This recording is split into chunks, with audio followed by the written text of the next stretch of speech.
Imaginez un gaufrier. Pas dans une cuisine, non, mais au cœur de la création d'un empire mondial. C'est l'histoire incroyable, mais vraie, de Nike qu'on décortique aujourd'hui. Alors, cette histoire de gaufrier, ça sonne un peu comme une devinette, pas vrai? Et pourtant, c'est bel bien le point de départ d'une véritable révolution.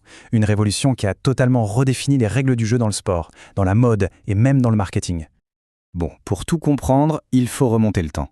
Oublions les salles de réunion et les grands plans stratégiques. Non, tout commence bien plus simplement que ça. Sur une piste d'athlétisme en Oregon, en plein cœur des années 60, avec juste 2 passionnés de course à pied.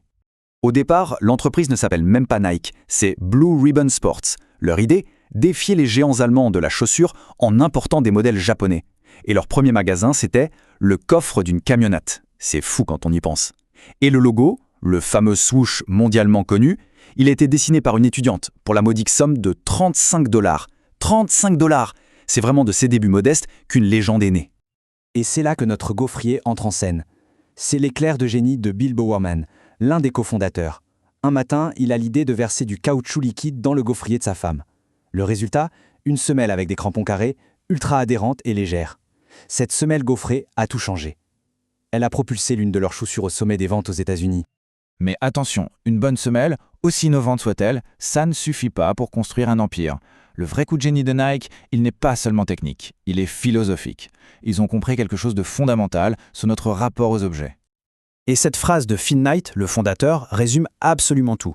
Nous n'étions pas dans le business de la chaussure, nous étions dans le business du divertissement. C'est la clé. À partir de ce moment, Nike ne vend plus seulement un produit. Ils vendent une histoire, une attitude, un spectacle. C'est là qu'on assiste à la grande bascule. La basket passe d'un simple outil de performance, jugé sur ses qualités techniques, à un véritable symbole de statut social. On ne l'achète plus juste pour courir plus vite, mais pour dire au monde qui on est. C'est devenu une affirmation de soi. Et puis arrivent les années 80. Et là, Nike va passer la vitesse supérieure. Ils vont réussir 2 coups de maître marketing qui vont les faire passer du statut de grande marque à celui d'icône culturelle absolue. Premier coup, ils misent tout sur un jeune basketteur prometteur, un certain Michael Jordan. Il crée sa propre chaussure, la Air Jordan. Coup de théâtre, la NBA interdit le modèle. Mais au lieu de plier, Nike transforme ça en une opportunité en or. Jordan porte les chaussures, Nike paie les amendes et la publicité est juste gigantesque. Deuxième coup, quelques années plus tard. 3 mots tout simples. Just do it. Un slogan qui devient un cri de ralliement planétaire.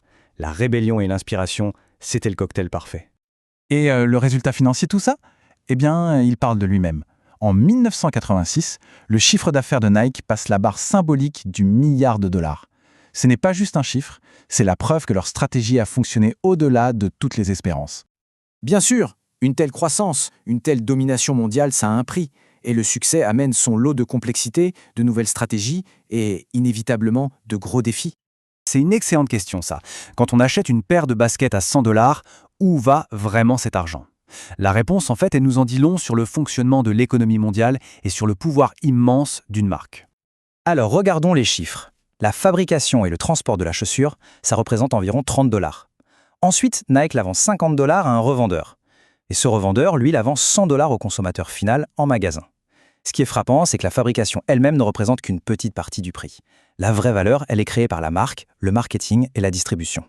Ça montre un changement de logique radical. Au lieu de se demander combien coûte ce produit à fabriquer, Nike s'est mis à se demander combien les gens sont-ils prêts à payer pour ce produit. La valeur n'est plus dans le coût de production, elle est dans le désir que la marque suscite. Mais attention, rien n'est jamais acquis. À la fin des années 90, le géant Nike se met à vaciller. C'est la tempête parfaite, une crise économique en Asie, un changement de mode radical et surtout des critiques virulentes sur les conditions de travail dans ses usines. En un an, l'action en bourse s'effondre.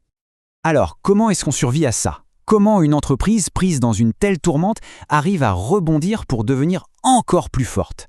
Eh bien, la réponse, elle se trouve dans son ADN, dans une stratégie en 3 piliers qui finalement n'a jamais vraiment changé.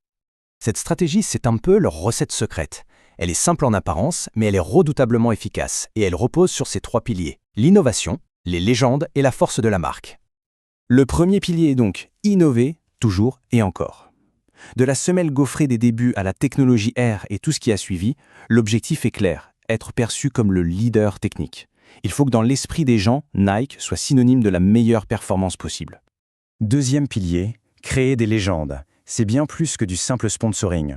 Quand Nike signe avec des icônes comme Michael Jordan ou Tiger Woods, la marque fusionne son image avec la leur. La victoire de l'athlète devient la victoire de Nike.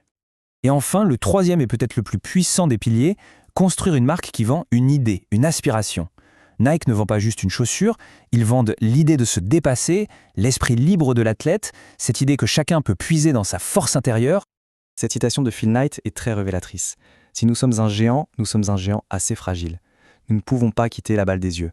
Ça montre bien leur état d'esprit, une sorte de paranoïa constructive, la conscience que rien n'est jamais gagné et qu'il faut se battre en permanence pour rester au sommet. Et tout cela nous amène à une dernière question, un peu paradoxale. Nike s'est construite comme une marque rebelle, l'outsider qui défiait le système. Mais aujourd'hui, Nike, c'est le système, c'est l'establishment. Alors la question se pose, un rebelle peut-il vraiment le rester une fois qu'il est devenu le roi ?